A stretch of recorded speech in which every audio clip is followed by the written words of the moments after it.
हाँ तो नमस्कार प्यारे बच्चों, आप सभी को वेलकम है आपके अपने YouTube channel math bye Sanjeev पर।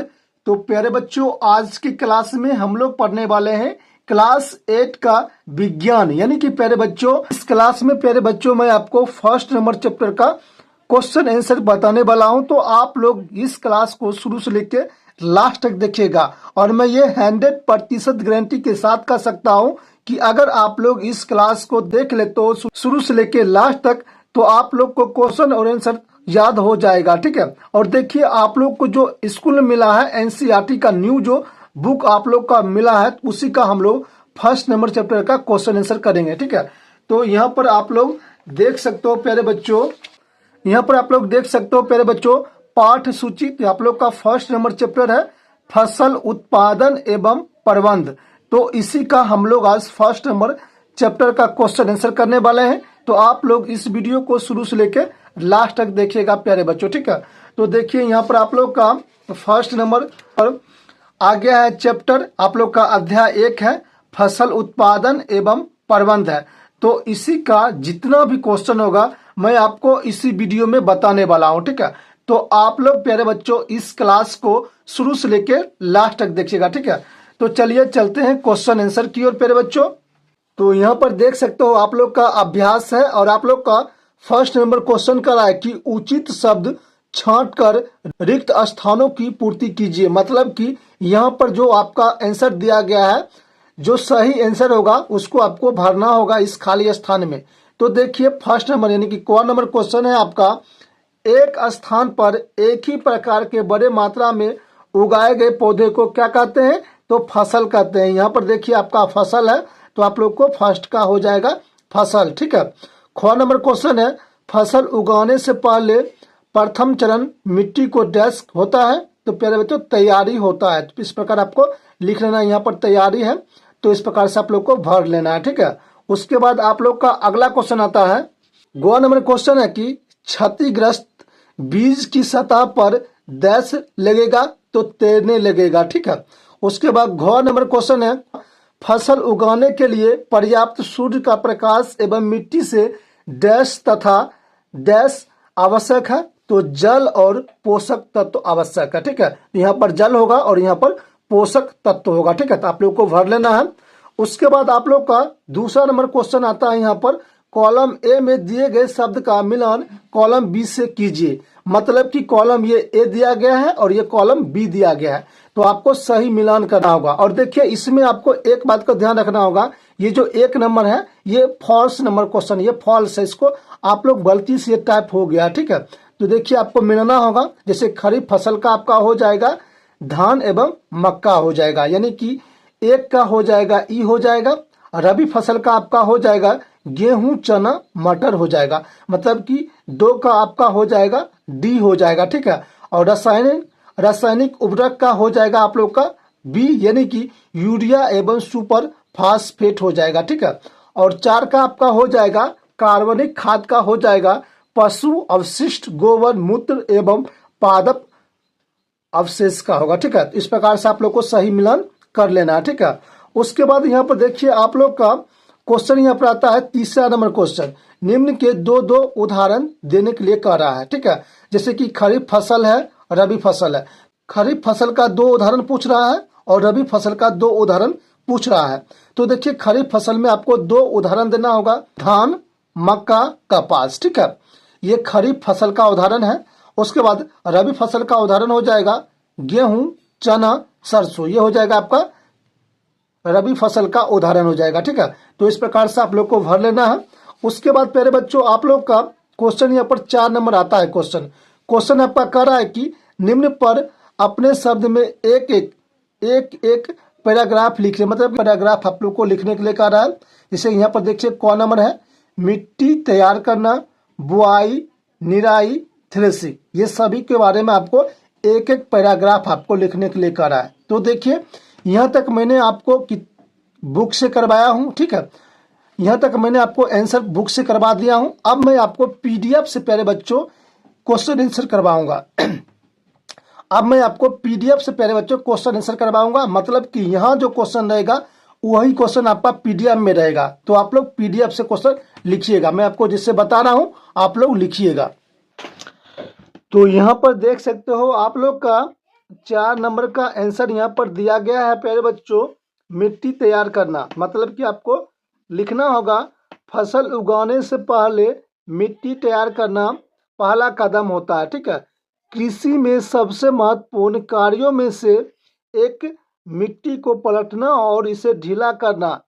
इससे जड़ मिट्टी में गहराई तक प्रवेश कर सकती है। ठीक है, और ढीली मिट्टी से केचुआ और रोगाणुओं को पनपने में मदद मिलती है, जो किसान के मित्र है और यह मिट्टी में ह्यूमस मिलाता है। ठीक है, साथ ही मिट्टी को पलटना और ढीले करने से पोषक तत्व से भरपूर मिट्टी सबसे ऊपर आती है, ताकि पौधे इन पोषक तत्वों को उपयोग कर सके। तो इस प्रकार से आप लोगों को पहला यानी कि क का आंसर लिख लेना है। उसके बाद आपका ख नंबर क्वेश्चन आता है कि बुआई मतलब कि बुआई फसल उत्पादन का सबसे महत्वपूर्ण हिस्सा है। ठीक है, बुआई से पहले अच्छी गुणवत्ता वाले बीज चुने जाते हैं। अच्छी किस्म के बीज अच्छे किस्म के स्वच्छ और स्वस्थ बीज होते हैं। बीज को सीड ड्रिल या हाथ से बोया जा सकता है। ठीक है, इस प्रकार से आप लोग को ख का आंसर भी लिख लेना है। उसके बाद आप लोग का ग नंबर क्वेश्चन आता है कि निराई मतलब कि आपको लिखना होगा निराई में खरपतवार अवांछित पौधा है जो फसलों के साथ उगता है और खरपतवार निकालने की निराई के रूप में जाना जाता है। हाथों से खुरपी जैसे औजारों का उपयोग कर या 2,4-D जैसे घास भूस नासी वेडाइसाइडर्स का उपयोग करके खरपतवार को हटाया जा सकता है। खेतों में खरपतवार को मारने के लिए से छिड़काव भी किया जाता है। तो इस प्रकार से आप लोग को ग नंबर का आंसर लिख लेना है। उसके बाद आप लोग का अगला क्वेश्चन यहाँ पर आता है थ्रेसिंग आता है। क्या आता है बच्चों? थ्रेसिंग आता है।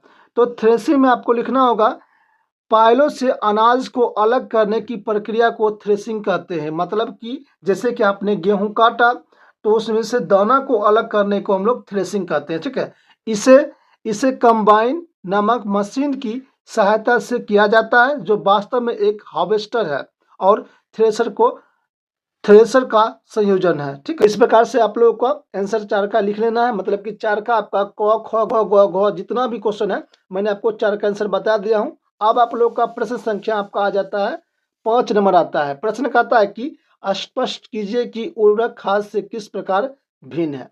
तो देखिए आप लोग को आंसर लिखना होगा जिस प्रकार मैं आपको बता रहा हूँ। आपको लिखना होगा जैसे कि यहाँ पर मैंने आपको लिख दिया हूँ, क्रमांक लिख दिया हूँ, यहाँ पर उर्वरक लिख दिया हूँ और यहाँ पर आपका खाद लिख दिया हूँ। ठीक है, आपको एक चार्ट बना लेना है। उसमें आपको 1 2 3 4 मतलब कि आपको 4 लिखना होगा लाइन में। ठीक है, तो देखिए ए नंबर में लिखना होगा मतलब कि ए नंबर में लिखना होगा उर्वरक में। उर्वरक एक अकार्बनिक नमक है। तो आपको खाद में लिखना होगा खाद एक प्राकृतिक जिसे गोबर मानव का अपघटन अपशिष्ट और पौधे के अवशोषण ये सब है। ठीक है, उसके बाद आपको यहाँ पर लिखना होगा 2 में लिखना होगा उर्वरक जो है कारखानों में तैयार किया जाता है। और यहाँ पर देखिए खाद में आपको लिखना होगा खाद खेतों में तैयार किया जाता है। ठीक है, उसके बाद तीसरा है उर्वरक मिट्टी को ह्यूमस प्रदान नहीं करता है। इसमें लिखना होगा खाद मिट्टी को भारी तादाद में ह्यूमस प्रदान करता है। ठीक है, चौथा लिखना होगा आपको उर्वरक पौधे में बहुत समृद्ध पोषक तत्व प्रदान करता है, जैसे नाइट्रोजन फास्फोरस और पोटेशियम। और इसमें आपको खाद में लिखना होगा खाद में अपेक्षाकृत कम पोषक तत्व होते हैं। तो इस प्रकार से आप लोगों को 5 का भी आंसर लिख लेना है। जैसे मैंने यहाँ पर लिख दिया हूँ आप लोग भी लिख लीजिएगा। ठीक है, उसके बाद आप लोग का यहाँ पर आ जाता है 6ठा नंबर क्वेश्चन आता है प्यारे बच्चों। 6ठा नंबर देखिए क्वेश्चन आपका पूछ रहा है यहाँ पर कि सिंचाई किसे कहते हैं। ठीक है, जल संरक्षित करने वाले सिंचाई की 2 विधियों को वर्णन करने के लिए कह रहा है। तो देखिए बहुत ही आसान है, अच्छा तरीका से आप लोग लिख सकते हो। तो सबसे पहले हम जानेंगे सिंचाई क्या है। तो आंसर में आपको लिखना होगा कि विभिन्न अंतरालों पर फसलों को पानी की आपूर्ति को सिंचाई कहते हैं। मतलब कि विभिन्न अंतरालों पर फसलों की पानी की आपूर्ति को सिंचाई कहते हैं। सिंचाई के 2 विधि जो पानी का संरक्षण करती है जो इस प्रकार है। पहला है छिड़काव प्रणाली। पहला क्या है प्यारे बच्चों? छिड़काव प्रणाली। इसमें लिखना होगा इस विधि के तहत लंबवत पाइप शीर्ष पर नोजल के घुमाते हुए नियमित अंतराल पर मुख्य पाइप लाइनों से जुड़ जाती है। ठीक है, जब एक पंप की मदद से पानी को मुख्य पाइप के माध्यम से बहने दिया जाता है या घूर्णन घूर्णन नलिका से बच जाती है, छिड़काव जाता है जैसे कि बारिश हो रही हो, इस प्रकार से लिख लेना है। ठीक है, उसके बाद डीप प्रणाली मतलब कि इसमें आपको छठा नंबर क्वेश्चन में आपको 2 पूछा था कि सिंचाई के 2 विधि को लिखने के लिए कराए। तो पहला विधि आपका ये रह गया और आपका दूसरा विधि है डीप प्रणाली। तो यहाँ पर देखिए लिखना होगा डीप प्रणाली में, इस प्रणाली में पानी पौधे के जड़ों में एक एक बूंद कर पहुँचती है। यह फलों के पौधा, बगीचे और पेड़ों को पानी देने की सबसे अच्छी तकनीक है। पानी बिल्कुल भी व्यर्थ नहीं जाता है। यह उन क्षेत्रों में एक वरदान है जहां पानी का उपलब्धता बहुत खराब है। इस प्रकार से आप लोगों को लिख लेना है। ठीक है, अच्छे तरीका से आप लोगों को लिख लेना है, बहुत ही आसान है प्यारे बच्चों। आप लोग को इसका पीडीएफ भी चाहिए तो आप लोग मुझे मैसेज करिएगा, मैं आप लोग को प्यारे बच्चों फ्री में इसका पीडीएफ भी दे दूंगा प्यारे बच्चों। ठीक है, तो चलते हैं अब चलते हैं हम लोग अगला क्वेश्चन की ओर। उसके बाद आप लोग का 7वां नंबर क्वेश्चन यहाँ पर आता है कि यदि गेहूं को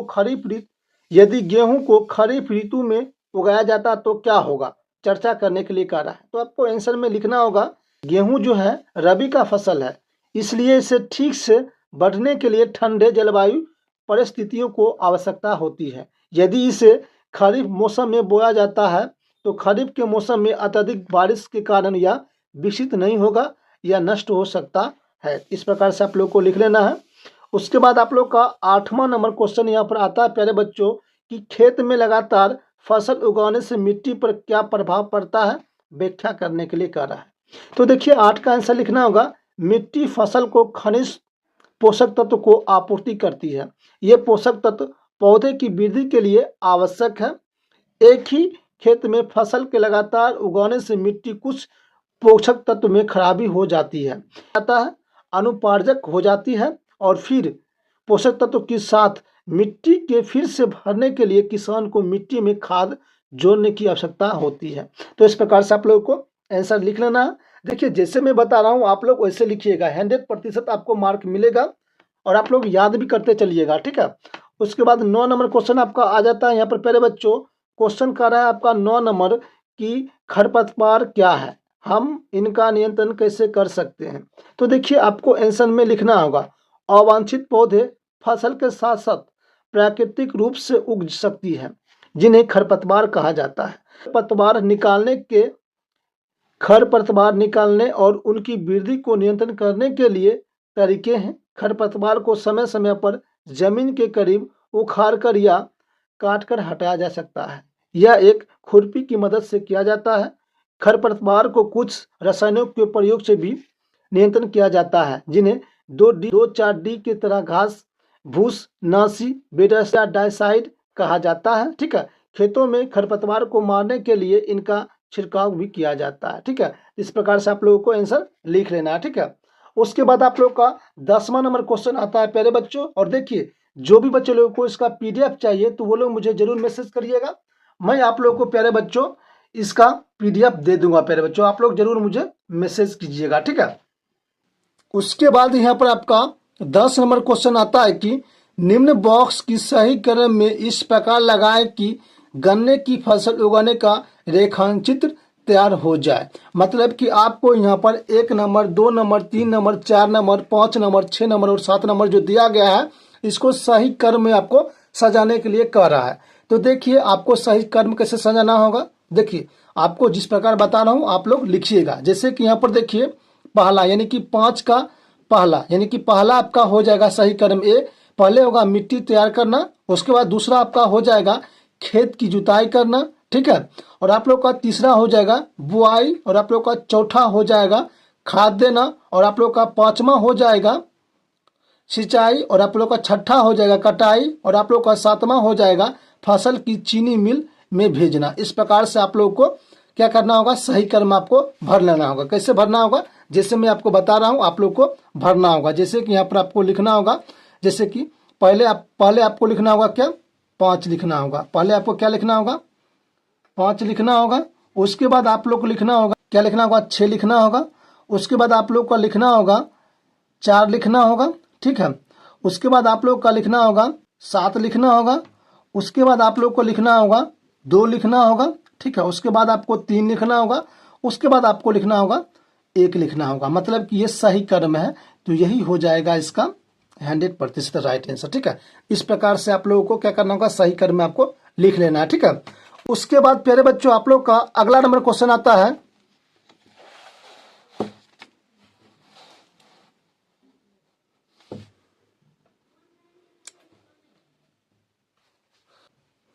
उसके बाद प्यारे बच्चों आप लोग का क्वेश्चन यहाँ पर आता है 11 नंबर क्वेश्चन। नीचे दिए गए संकेत की सहायता से पहेली को पूरा करने के लिए कह रहा है।